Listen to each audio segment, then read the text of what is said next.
Bonsoir à tous et merci de nous retrouver dans ce Hors les Murs où nous vous faisons voyager cette semaine en Terre Sainte. La Terre Sainte où 1800 étudiants se sont rendus en pèlerinage cet été.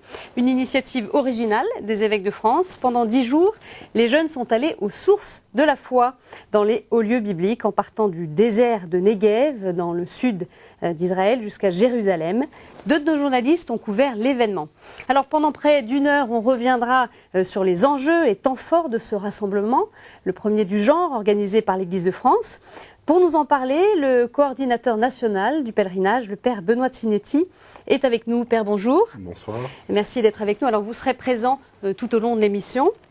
À vos côtés, on accueillera tout à l'heure le Père Emmanuel Canard, qui est vicaire épiscopal chargé des jeunes du diocèse de Cambrai. Il était en Terre Sainte avec des jeunes de son diocèse. Et Christian Auboineau également, réalisateur du film Un pont au-dessus du mur. C'est un documentaire sur des colloques qui était organisé pendant le pèlerinage. Un documentaire que vous pouvez d'ailleurs voir cette semaine sur notre antenne. On y reviendra. Mais avant cela, qui étaient ces jeunes originaires de 74 diocèses et leur équipe partis sur les routes de Terre Sainte? On va tout de suite faire la connaissance du groupe breton qu'a suivi pendant 10 jours Sophie Lenné. Galilée, Galilée, Galilée, je viens de la Galilée, Jésus m'a chargé d'annoncer à tous les peuples qu'il est ressuscité. Oh, alléluia. Galilée, Galilée, Galilée, je viens de la Galilée, Jésus m'a chargé d'annoncer à tous les peuples qu'il est ressuscité. Oh, alléluia, oh, alléluia, oh, alléluia. Ouais. Allons à la source, Jésus nous appelle, exultons de joie, de son cœur jaillit l'eau vive. Voici le corps et le sang du Seigneur, la coupe du salut et le pain de la vie. Dieu immortel se donne en nourriture pour que nous ayons la vie éternelle. Le deuxième groupe qu'on découvre tout de suite, c'est celui des Auvergnats. C'est Monseigneur Hippolyte Simon, archevêque de Clermont, qui l'accompagnait. Un groupe que nous présente Sibylle Delettre.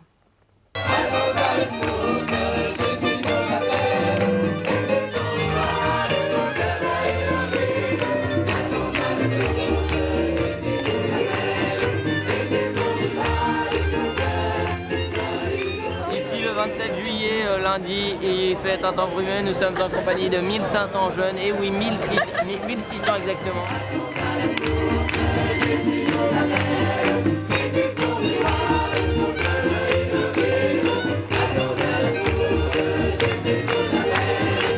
Je suis du diocèse de Moulins-sur-Allier. J'habite à Clermont-Ferrand et je suis du diocèse du Puy.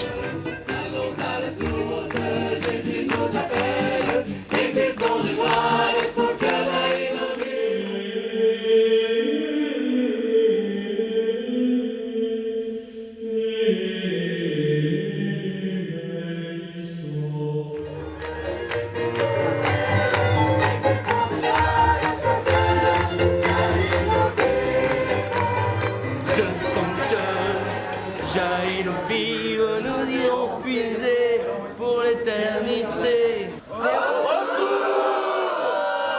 Oui, aux sources, mes frères! Père, le signe de reconnaissance, c'était le chèche bleu là, pour tous les étudiants. Oui, oui. On les reconnaissait loin là. Absolument, absolument. C'était très beau quand ils étaient tous en groupe. Ouais. Oui. Alors, du désert du Negev, en passant par la Galilée, Bethléem et enfin Jérusalem, pendant une dizaine de jours, les étudiants ont pu mettre la Bible en images et faire une catéchèse grandeur nature.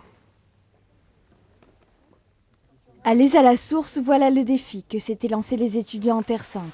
Immergés dans le désert et dans le pèlerinage, dès leur arrivée, ils ont cheminé sur les pas des tout premiers chrétiens. C'est ça, on est finalement sur les pas du Christ et pour moi ça veut vraiment dire ça aux sources. C'est marcher sur les pas du Christ, voir les paysages qu'il a vus et finalement presque voir des gens qu'il a pu voir ou des gens qui lui ressemblaient. Voilà. Pour autant, pas facile pour ces jeunes d'imaginer Jésus fouler cette terre aride. Le désert vaste et interminable pour eux, c'est finalement un moyen de rentrer dans la démarche de pèlerinage. Là, c'est un premier aperçu, ça nous prépare finalement à mieux vivre notre pèlerinage et à rentrer dans cette communion avec tous les pèlerins. Et voilà. Ce cheminement vers le Christ a pris toute son essence dans les lieux saints. Pendant 10 jours, les jeunes ont suivi la vie de Jésus pas à pas. Première étape et premier moment fort à Nazareth, lors de la visite de la basilique de l'Annonciation. C'est une manière de se remettre complètement en question sur les pas qu'a foulé le Christ. Et donc il n'y a pas de meilleure manière que de le faire ici à Nazareth où il a vécu toute son enfance.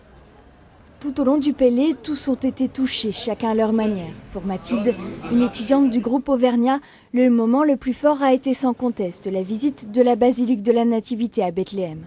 Moment de rencontre et de recueillement qui l'a totalement bouleversée. Je sens que j'arrive vraiment, je suis aux sources et je suis comme nourrie et de la présence de Jésus qu'on vient de rencontrer. Autre moment très intense, l'arrivée à Jérusalem. Comme le Christ il y a 2000 ans, les jeunes ont parcouru le chemin de croix au milieu des allées du souk. Deuxième station, Jésus est chargé de sa croix. Nous t'adorons, ô Christ, et nous te bénissons, parce que tu as racheté le monde par ta sainte croix. C'est vrai que de faire un chemin de croix comme ça en plein milieu de la ville, en plein milieu de la vie quotidienne des gens, mais j'ai trouvé ça absolument extraordinaire. Ça change totalement du cadre de l'église dans lequel on le fait d'habitude, et c'est vrai que c'est ce lieu qui m'a vraiment marqué pour l'instant. Pas à pas, de Nazareth au Saint-Sépulcre, les jeunes ont pu visualiser concrètement les lieux bibliques. Mais plus encore, ils ont pu aller au plus profond d'eux-mêmes pour ressentir la présence de Jésus. Et si tu vas sur les pas du Christ, sur les pas des premiers chrétiens, sur les pas des premiers hommes de la foi, eh bien tu rencontreras toi aussi le Seigneur. Et voilà, ici c'est un lieu qui parle au cœur et qui parle à chacun qui accepte de faire un chemin. Je ne l'ai pas senti venir, c'est une présence qui m'a traversé vraiment d'un seul coup et j'ai pas senti venir les larmes, quoi. C'est venu tout seul. En priant par exemple Notre Père dans le désert, je me suis dit ouais, vraiment Jésus était là, il prie aussi cette même prière que nous et c'est vrai que je trouve que la prière est d'autant plus forte quand on est sur le lieu, quoi. Cette immersion aux racines du christianisme a permis à Anne-Claire, Benjamin, Thérèse, Mathilde et tous les autres de plonger à la source de leur foi. Pendant 10 jours, ils ont pu aller à la rencontre du Christ, communier chaque jour et se nourrir de sa parole. Un retour aux sources qui leur a permis de consolider et de renforcer leur relation avec Jésus-Christ.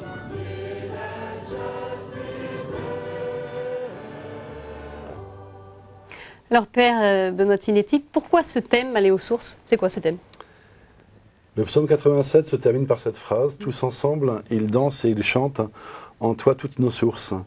Et en préparant ce pèlerinage, à la demande des évêques, très vite dans l'équipe, on s'est dit voilà, c'est une phrase qu'il faut qu'on reprenne. Ils arrivent devant Jérusalem, ils chantent, ils dansent et ils disent « En toi toutes nos sources ». Jérusalem, cette terre, c'est le lieu où nous venons comme pour un retour à une source, à la source qu'est le Christ, là où il a vécu, ce qu'il a vu, le sol qu'il a foulé. Voilà, pour se ressourcer, pour s'abreuver, pour se désaltérer. Et qui dit aller à la source dit aussi en repartir, parce que c'est bien d'aller se désaltérer, mais c'est pour un objectif de repartir après et de revenir plus fort, plus aguerri. Alors vous y étiez, hein, vous-même évidemment, Père, oui. puisque l'un des grands organisateurs de ce pèlerinage. Alors on fait une plongée immédiate dans le désert du Negev, dans le sud d'Israël. Première étape de ce pèlerinage, dépaysement garanti pour nos pèlerins arrivés la veille de France. On regarde. 5 heures du matin dans l'oasis de Faranobdin, au beau milieu du désert de Negev. Débarqués hier soir de Tel Aviv et arrivés tard dans la nuit au campement, les 45 jeunes pèlerins du diocèse de Quimper et de Saint-Brieuc ouvrent lentement les yeux. C'est dur le matin, avec une température géniale. Ouais, c'est super, un petit lever de soleil, super. Les chevaux, les dromadaires, en pleine nature, c'est génial. Hier encore, la plupart d'entre eux étaient dans leur Bretagne natale. Le contraste est donc saisissant. À proximité du troupeau de chameaux, tous ont dormi sous cette large tente bédouine. Le confort est un peu spartiate, mais dans cette première étape désertique, il y a cette volonté de se détacher du matériel. Une bonne manière de faire le vide en soi. Aujourd'hui, c'est le thème du désert, donc c'est parti pour la journée avec plein d'eau, un chapeau et la crème solaire.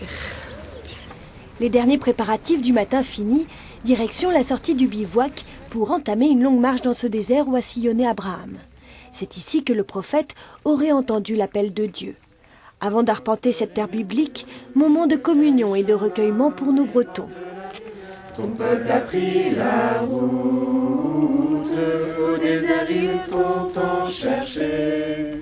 La route de Dieu au cœur de l'homme, la route de l'homme au cœur de Dieu. Ton peuple a pris la route. Comme le peuple juif marchant vers la terre promise, les étudiants, drapeaux bretons au vent, s'enfouissent à leur tour dans cette immensité rocailleuse et lunaire. La température avoisine les 45 degrés et la côte est rude. Il est donc vital de s'hydrater et de marquer des temps de pause. Ça devient dur, là, la chaleur et puis la belle montée qu'on a fait, là, ça commence à tirer un peu, mais ça va, on supporte. L'occasion pour Corentin, séminariste depuis 2 ans, d'apporter un éclaircissement spirituel sur le sens du désert. Vous savez que le désert, c'est le lieu traditionnellement dans la Bible de la conversion et aussi des tentations. Vous vous rappelez des récits de tentation de Jésus au désert, qui est conduit par l'Esprit au désert, qui est tenté et qui renonce aux tentations.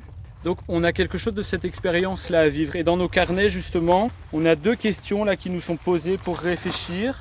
Première question, qu'ai-je à laisser de moi-même ? Et en même temps, il y a la deuxième question, évidemment, pour trouver quoi ? Le silence s'installe et la marche en prière reprend. Devant ces dunes qui s'étendent à perte de vue, l'émotion gagne nos jeunes Bretons. Ça inspire à la réflexion parce que on se dit qu'il y a des peuples qui l'ont traversé avant. Et puis c'est aussi assez émouvant de se dire que le Christ est sans doute passé par ici. Je pense que ça en fait prendre conscience, plus particulièrement dans le désert, quoi, de se rendre compte qu'effectivement on est un peu comme ce sable, on est comme un petit grain en fait, mais s'il n'y avait pas des millions, des milliards, des milliers de petits grains, le désert il serait pas là et chacun est comme un petit grain en fait. Après 12 km de marche, les premiers atteignent la ligne d'arrivée. La joie et la sérénité sont palpables. Avoir pris le temps de l'immersion dans la parole de Dieu a porté ses fruits. On est arrivé, heureux. Le désert, une expérience commune déconcertante, première étape radicale pour entrer pleinement dans la dimension du pèlerinage. Alors le père Emmanuel Canard, vicaire épiscopal chargé des jeunes du diocèse de Cambrai, nous a rejoint. Père, bonsoir, merci d'être là. Alors là, on l'a vu ce reportage dans le désert, ça vous rappelle des souvenirs, des images fortes là qu'on a vues, ce désert du Negev? De très très beaux souvenirs. Puis pour une bonne partie de notre groupe, la moitié c'était les toutes premières images de ce pèlerinage et c'était l'émerveillement dès le premier matin parce qu'ils sont arrivés dans la nuit. C'est arrivé tout juste de France. Alors, on l'a vu dans les reportages précédents, le groupe breton, le groupe des Auvergnats. À quoi ressemblait le groupe de votre diocèse de Cambrai? En tout cas, un juste reflet, je crois, de tous les jeunes de notre diocèse. Très, très divers, finalement, puisqu'on avait des jeunes qui étaient scouts de France, d'autres scouts d'Europe. On avait des jeunes dans le renouveau charismatique, d'autres dans les aumôneries étudiantes. Donc très très divers, mais tous désireux de vivre un temps à la fois très riche humainement et spirituellement, et le désir aussi de goûter la parole.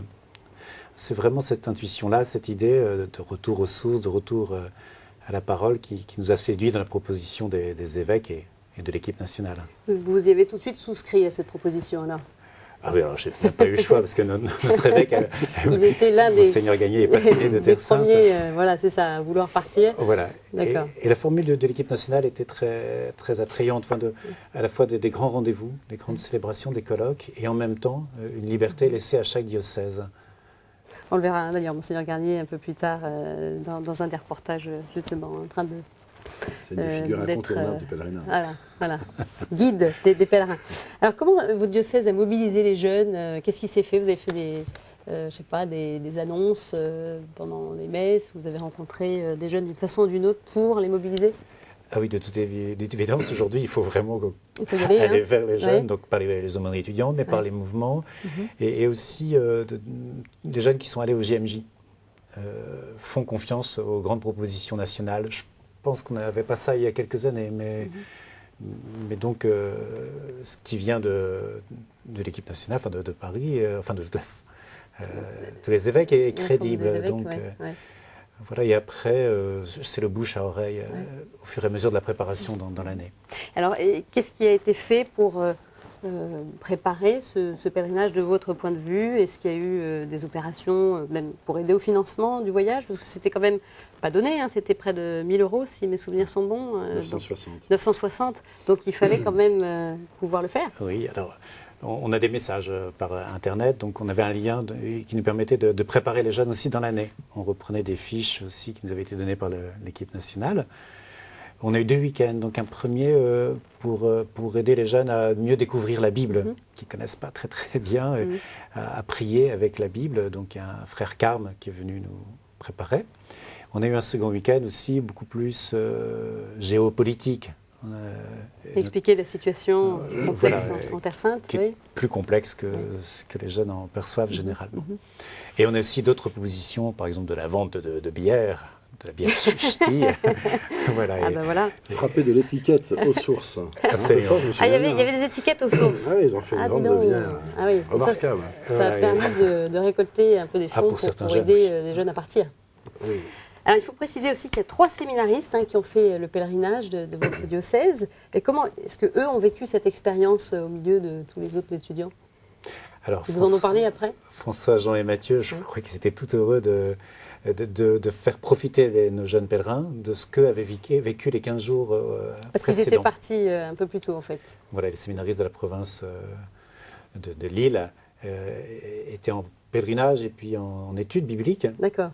Donc connaissaient déjà un peu les lieux, alors et ils ont aidé... Ils ont un peu guidé les suivants. Ah oui, tout à fait. Ils ont aidé, je crois, nos jeunes à entrer directement dans les lieux saints et dans la dimension historique et surtout spirituelle. Donc, Et du point de vue des autres étudiants qui voyaient ces séminaristes au milieu d'eux, comment ça s'est vécu? Parce que voilà, il y a eu des échanges, des questions, jeunes séminaristes, dans un contexte qui n'est pas très favorable aux vocations actuellement, ça a dû susciter quand même de la curiosité, des questions?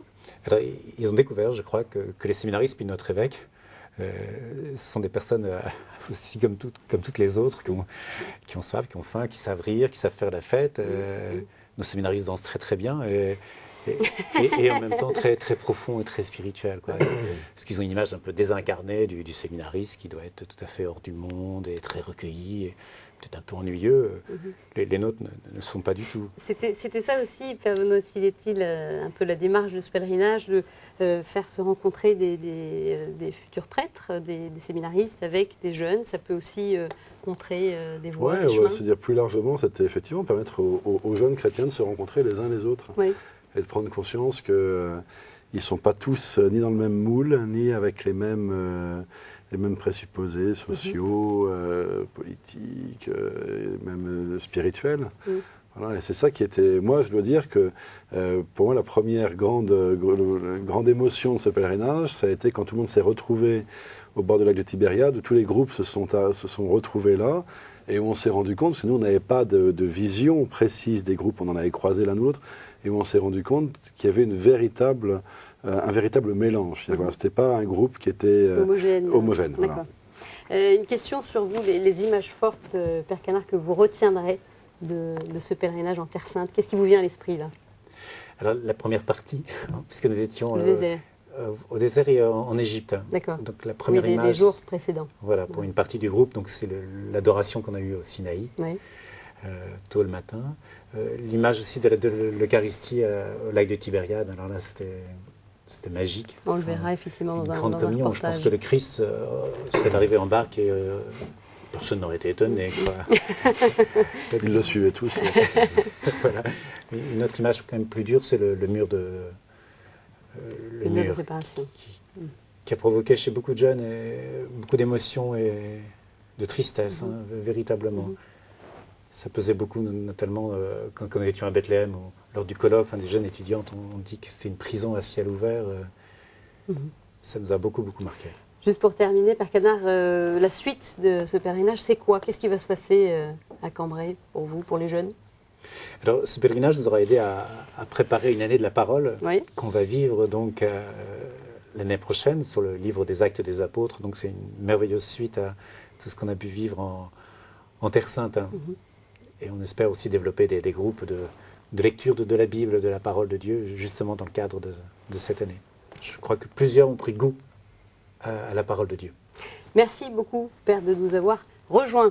Alors après la marche dans le désert, direction la Galilée pour les étudiants, temps fort particulièrement attendu, la rencontre avec des familles chrétiennes locales. Chaque paroisse a reçu pendant 24 heures un diocèse de France. On regarde. You are welcome.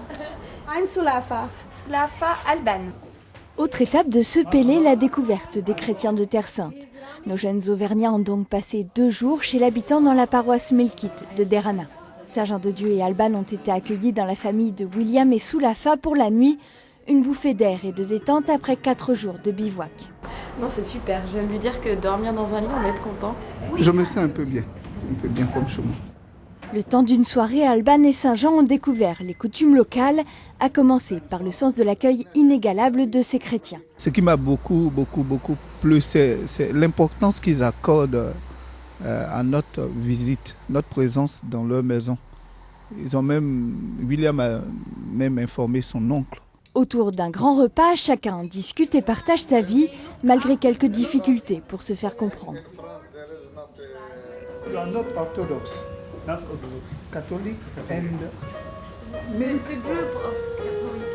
Finalement, on n'a pas le même langage, mais on arrive à s'exprimer un minimum en anglais et je trouve ça extraordinaire de pouvoir arriver à échanger autant d'idées avec une langue qui n'est pas notre langue primaire, ni pour les uns ni pour les autres. C'est vrai, je ne parle ni français ni anglais. Mais même si nos langues sont différentes, nos sentiments sont les mêmes. Après tout, nous avons le même Dieu. Mais cette soirée, c'est aussi et surtout l'occasion de partager sa foi et de découvrir la vie de ces chrétiens de Terre Sainte. C'est une manière d'être avec Jésus à chaque instant. J'ai trouvé que c'était vraiment la concrétisation de notre foi dans l'action parce que partager ces moments, j'ai trouvé ça vraiment très fort.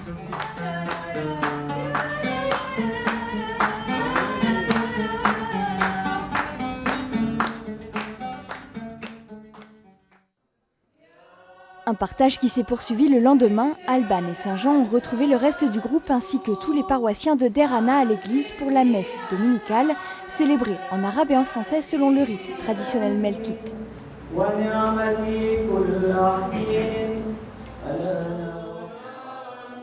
Une célébration très différente de celle que connaissent les jeunes Français avec ses chants en arabe, un prêtre qui célèbre en se tournant vers Dieu et non pas vers l'assistance, et surtout avec une communion au corps et au sang du Christ.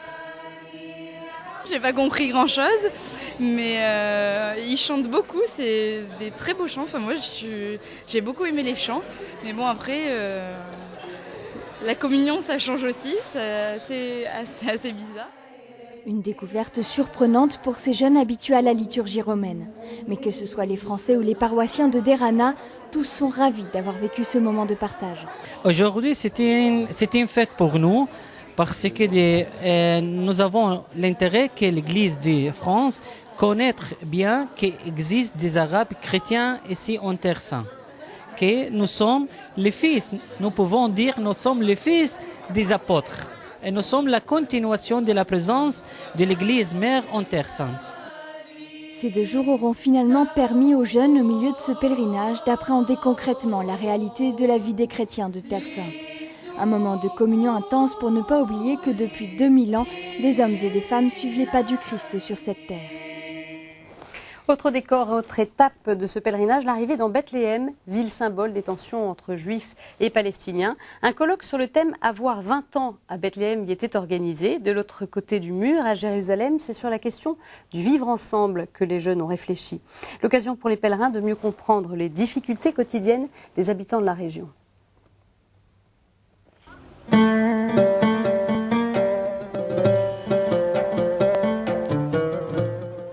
Voici les jeunes Bretons arpentant les rues de Bethléem, ville située en Cisjordanie, territoire palestinien.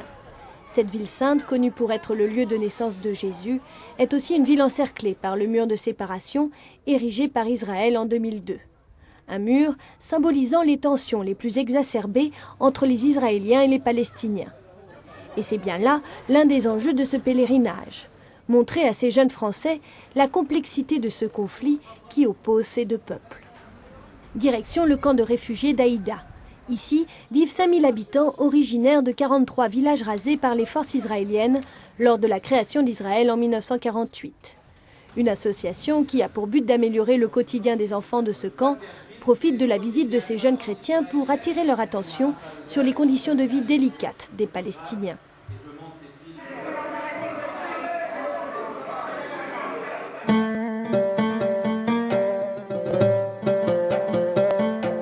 Nous encourageons de venir rencontrer la population palestinienne parce que la plupart des pèlerins, malheureusement, ne viennent ici que pour voir les pierres historiques et ne s'intéressent pas aux pierres vivantes. Donc cette démarche de venir à la rencontre des habitants de Bethléem et des habitants de la Palestine est une démarche honorable. Les jeunes Bretons se dirigent maintenant vers l'université catholique de Bethléem. Divisés en groupes, les Français viennent assister à un colloque. Le thème de la rencontre, avoir 20 ans à Bethléem aujourd'hui. Au cours de ces échanges, 2 étudiantes palestiniennes évoquent leur vie, leurs rêves et leurs projets. Le plus important rêve pour tous les gens de mon âge est avoir un pays libre, avoir un pays sans des checkpoints. Et le plus grand problème, c'est l'occupation. Nous sommes entourés d'un mur en Bethléem. On ne peut pas sortir. Nous sommes comme dans une prison avec le ciel ouvert. Au terme de ce colloque, les étudiants sont indignés. On se dit qu'on pourrait être à leur place, quoi. Que franchement, c'est une vie de tous les jours qui n'est pas facile, d'être vraiment cloisonné dans une ville comme ça. Pour aller à 200 mètres plus loin, elles sont obligées de passer par un checkpoint et encore à leur âge, elles n'ont même pas les papiers pour les autoriser à sortir. Enfin, c'est assez ouf de se dire ça, quoi. Le professeur a dit à un moment que notre présence ici, c'était un petit peu la prison qui s'ouvrait.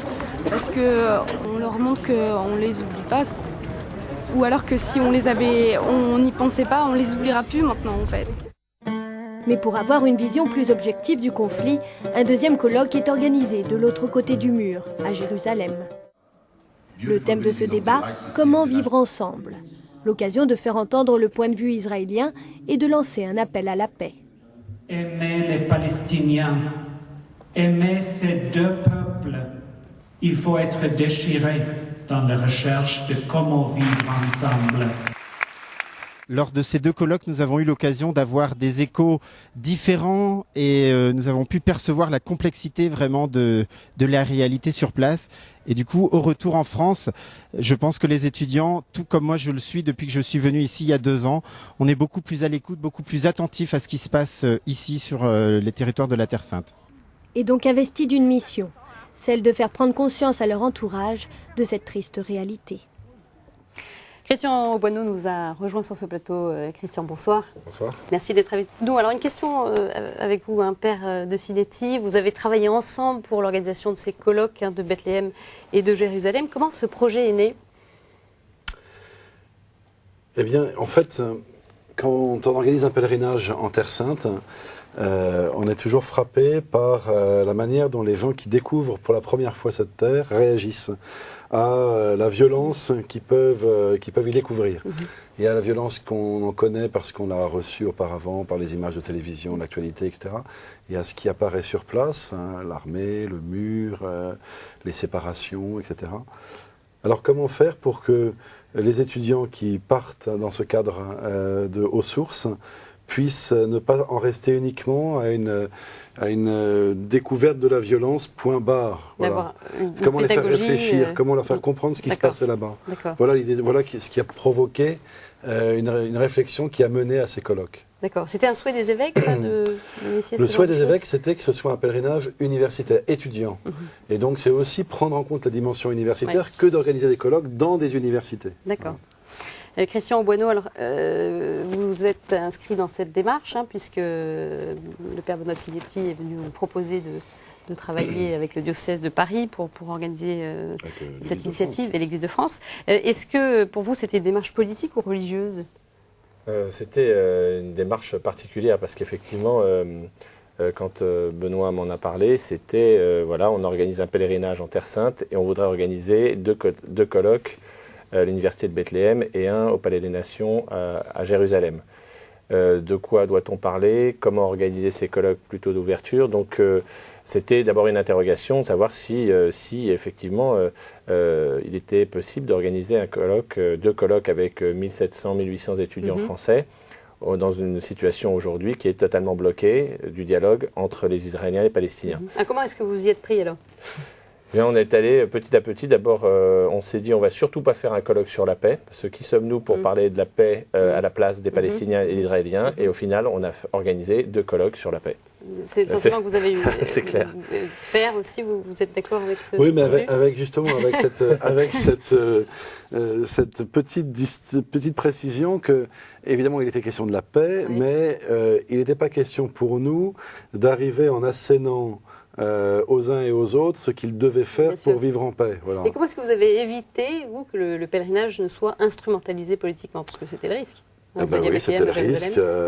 Il a fallu beaucoup discuter avec Christian et l'équipe avec laquelle il a travaillé. Il a fallu aller souvent sur place en préparation pour rencontrer les uns et les autres. Voilà, faire un peu de diplomatie, être un peu prudent et puis en même temps être assez clair sur l'objectif de tout ça.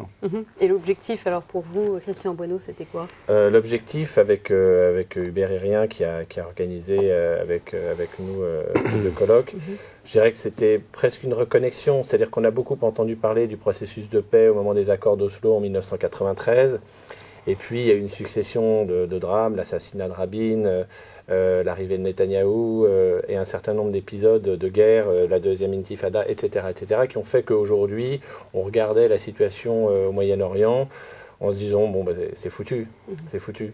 Et puis tout d'un coup, et c'était un peu dans cet esprit-là qu'on a démarré cette réflexion. Et puis finalement, à force de tâtonner, à force de rencontrer des gens sur place et de leur proposer de parler, parce que finalement, c'est ce qui s'est passé. On leur a proposé une tribune. Alors, c'est clair que la tribune de Bethléem était très attendue par les Palestiniens. Parce que là-bas, ils sont chauffés à blanc. Parce que le mur les enferme. Et donc, ils avaient enfin la possibilité de s'exprimer. Et c'est vrai que c'était bien, ensuite, 2 jours après à Jérusalem, de proposer aux Israéliens de répondre. Il fallait avoir l'autre point de vue, bien sûr. Oui, parce qu'il ne faut pas oublier que les Israéliens ont reçu des roquettes régulièrement et des bombes humaines pendant une décennie parce qu'il n'y avait pas de mur et qu'aujourd'hui, il n'y a plus ces attentats, mais qu'aujourd'hui, de l'autre côté, chez les Palestiniens, ils ont le sentiment d'être enfermés dans une prison à terre ouverte. Donc voilà, il fallait déjà créer ce dialogue, un à Bethléem, un à Jérusalem, et je trouve que c'est déjà pas mal d'avoir réussi à faire ces deux tribunes, d'un côté pour les Palestiniens et de l'autre côté pour les Israéliens. Père, vous pensez qu'il peut y avoir une suite? Finalement, à quoi ça peut servir? Les étudiants ont entendu différents témoignages des deux côtés du mur. Ça sert à quoi?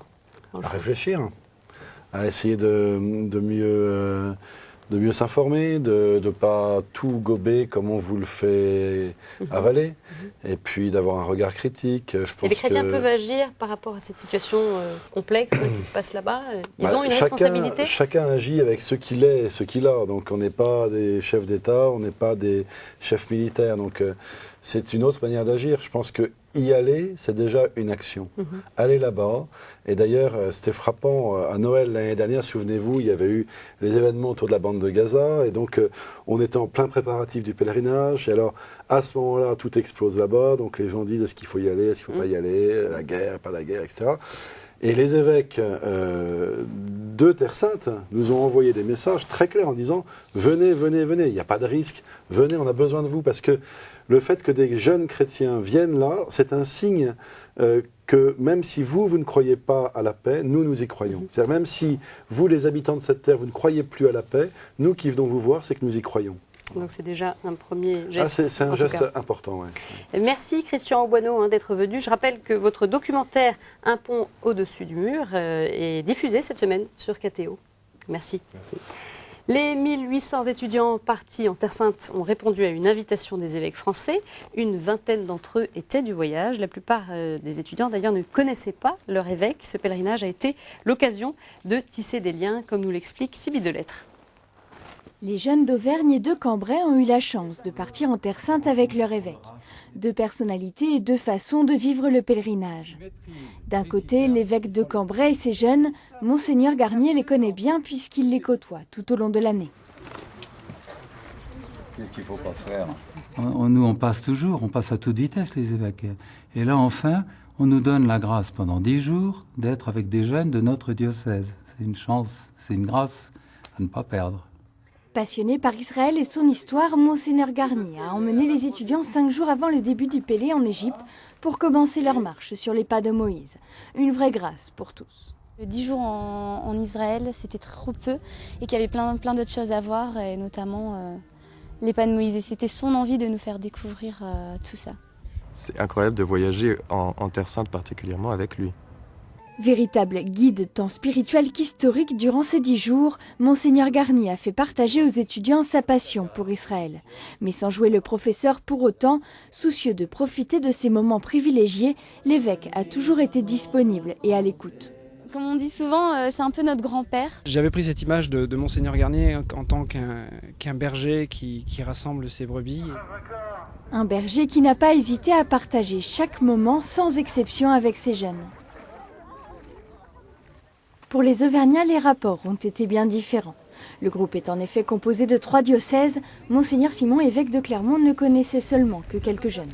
Chacun a donc dû apprivoiser l'autre et dépasser les premières appréhensions. Parce qu'un évêque, a priori, c'est considéré comme intimidant, mais il faut le temps que...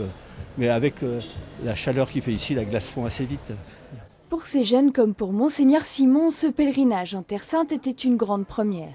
Le temps, les moments de marche et de célébration ont donc progressivement rapproché et soudé le groupe avec l'évêque. J'ai eu du mal à le connaître, j'ai essayé de lui parler un peu, c'est une personne un peu distante, mais après les liens sont dénoués et puis ça a été, j'en ai bien profité. Et on l'a vraiment découvert et je trouve que lui aussi, il nous a découvert et au fur et à mesure du pèlerinage, il était de plus en plus avec nous, pas comme un étudiant, mais vraiment comme le pasteur de ses brebis.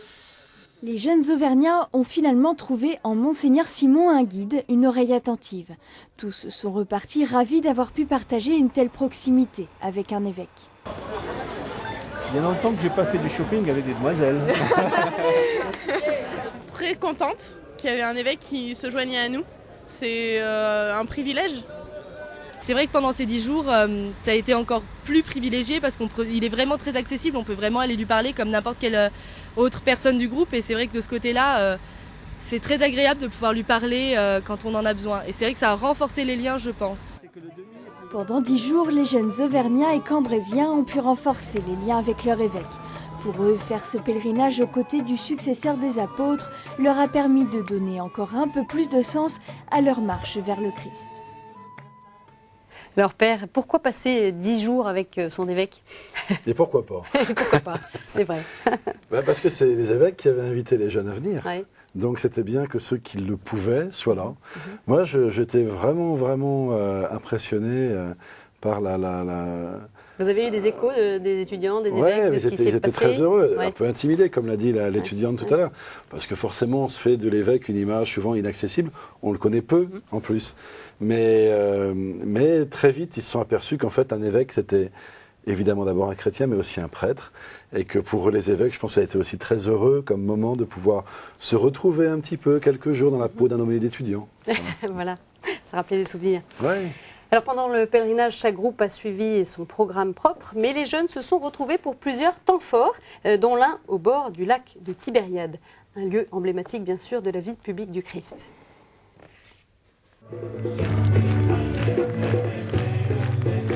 C'est en chanson, dans la joie et l'exaltation, que s'ouvre ce premier grand rassemblement des 1800 jeunes en Terre Sainte, sur un site de choix et significatif de l'enseignement du Christ. Les voici sur les rives du lac de Tibériade, cœur de la prédication de Jésus. Un havre de paix qui suscite une grande émotion chez nos Bretons. Arrivés tout juste au campement, ils abordent fièrement leur drapeau. C'est certainement un des lieux qui a le moins changé depuis les temps de Jésus en fait. Parce qu'il y a beaucoup de lieux, dans les villes en particulier, où il y a eu des constructions, etc. Ici, c'est resté probablement comme c'était à l'époque de Jésus. Donc on a vraiment, on se sent très proche, c'est sûr, de ce qu'il a vécu ici. Et c'est bien la volonté des évêques et des organisateurs de ce pèlerinage.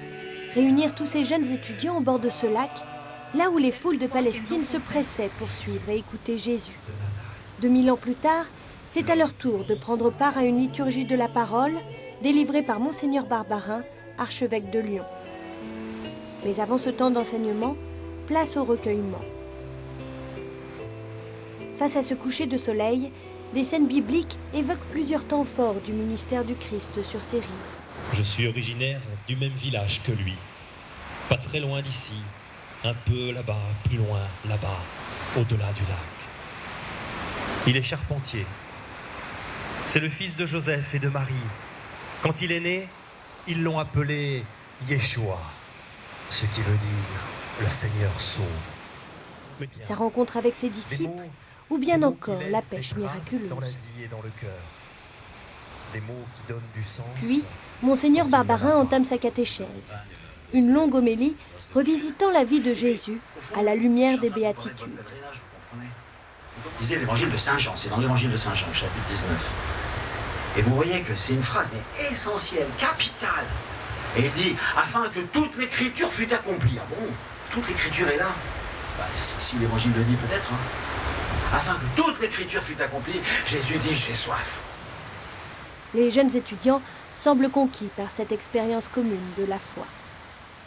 Moi, ce qui m'a plutôt impressionné, c'est en fait le nombre de personnes qui est là. Parce que d'habitude, quand on célèbre, il y a peu de jeunes dans les paroisses. C'est vrai que là, se retrouver à 1800 jeunes, c'est ça qui est le plus impressionnant, je trouve. J'ai ressenti beaucoup de confiance et de pas douter en fait, de moins douter de la foi, de se dire on n'est pas seul avec notre foi et c'est fort d'être 1800 à penser la même chose là en ce moment près du lac de Tibériade. Une rencontre spirituelle forte qui donnera envie à beaucoup de jeunes de replonger dans les textes de la Bible. De Galilée à Jérusalem. Ultime étape pour ce pèlerinage, Jérusalem, aboutissement. C'est au pied du mont des Oliviers que les jeunes ont vécu un dernier moment de communion, le récit de Sophie Lenné. Mon Dieu, pourquoi m'as-tu abandonné? Il est 20h30 et les jeunes pèlerins se sont installés dans le jardin de Gethsémani, l'endroit le plus approprié pour évoquer l'agonie du Christ. Car c'est dans ce lieu, au pied de la muraille de Jérusalem et du mont des Oliviers, que Jésus a prié pour la dernière fois avec ses disciples avant d'être arrêté. Croix revêtue d'un drap rouge couleur de sang, torche, c'est dans cet endroit magique que les 1800 jeunes tentent de comprendre le mystère du Christ.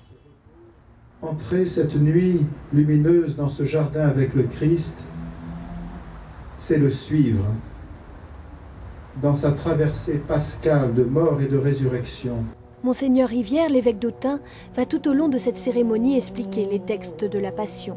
Ses interventions entrecoupées de temps de silence et de prière suscitent une vive émotion.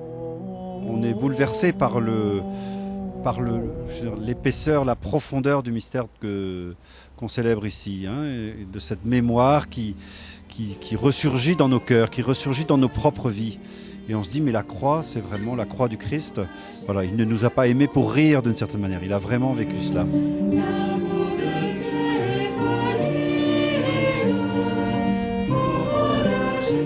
Quelques heures plus tard, au moment du lever du soleil, les jeunes se rassemblent à nouveau pour une grande célébration commune. Il est 7h et la fatigue se fait sentir.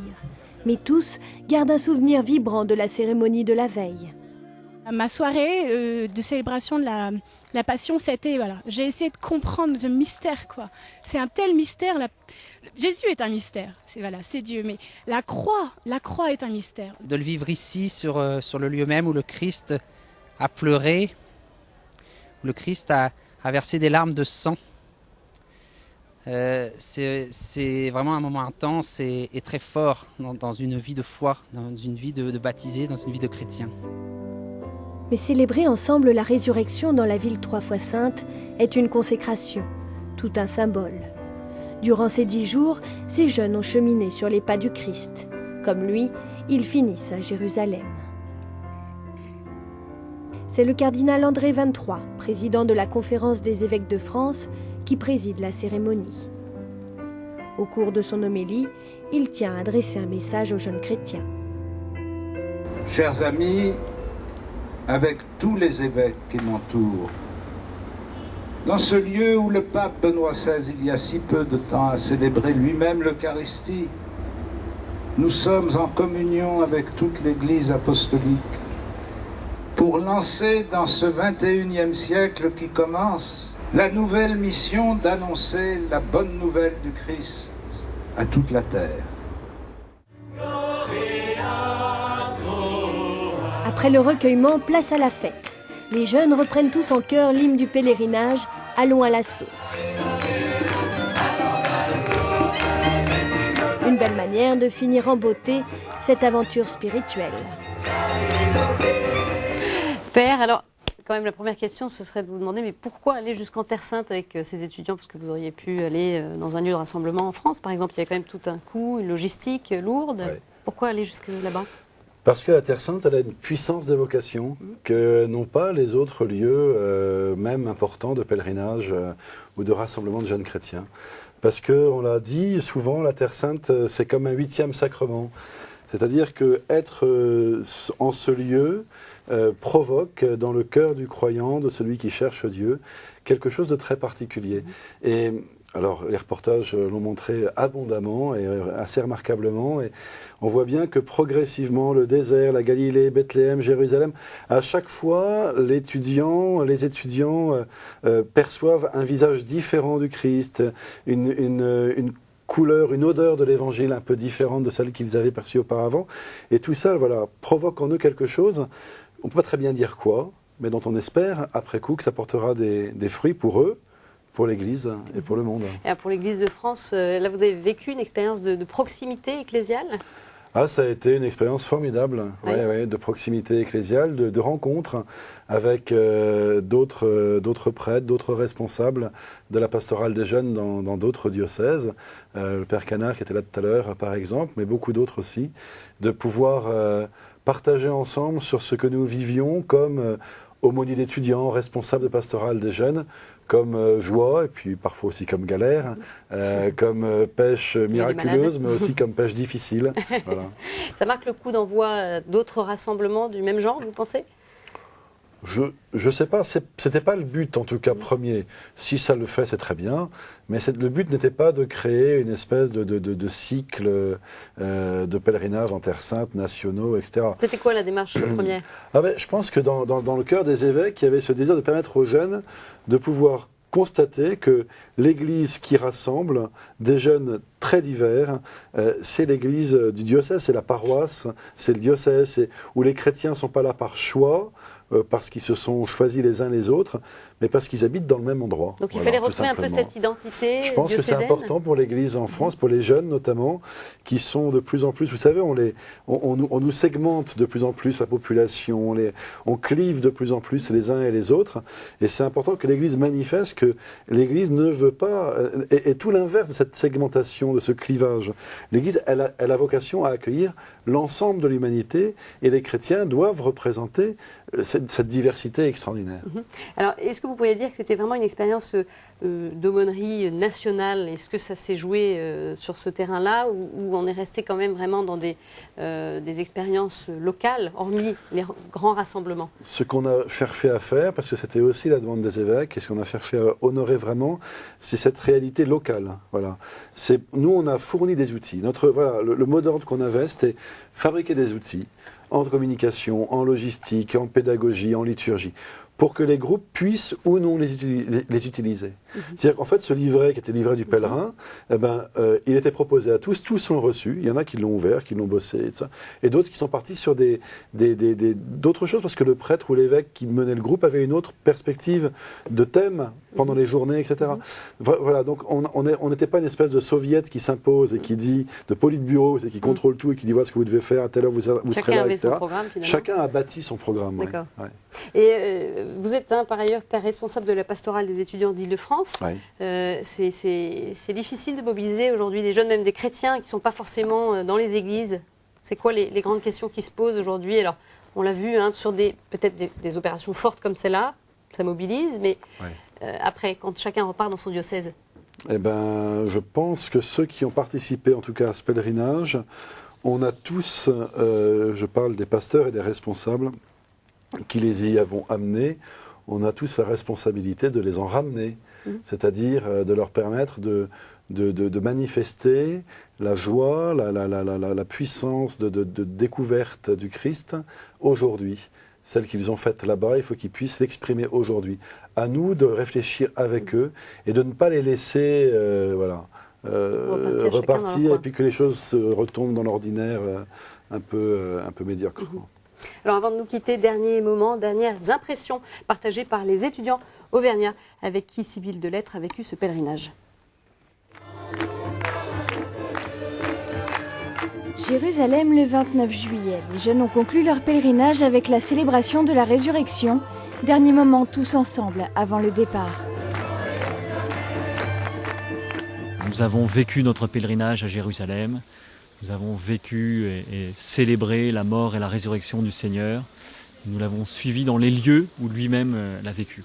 Après ces 10 jours à marcher sur les pas du Christ, les jeunes sont certes tous très fatigués, mais heureux d'avoir pu faire grandir leur foi un peu plus. Voilà, je l'ai vécu comme une avancée dans ma foi et une aide précieuse pour ma foi. Que ce soit spirituellement ou humainement, l'expérience a été très positive.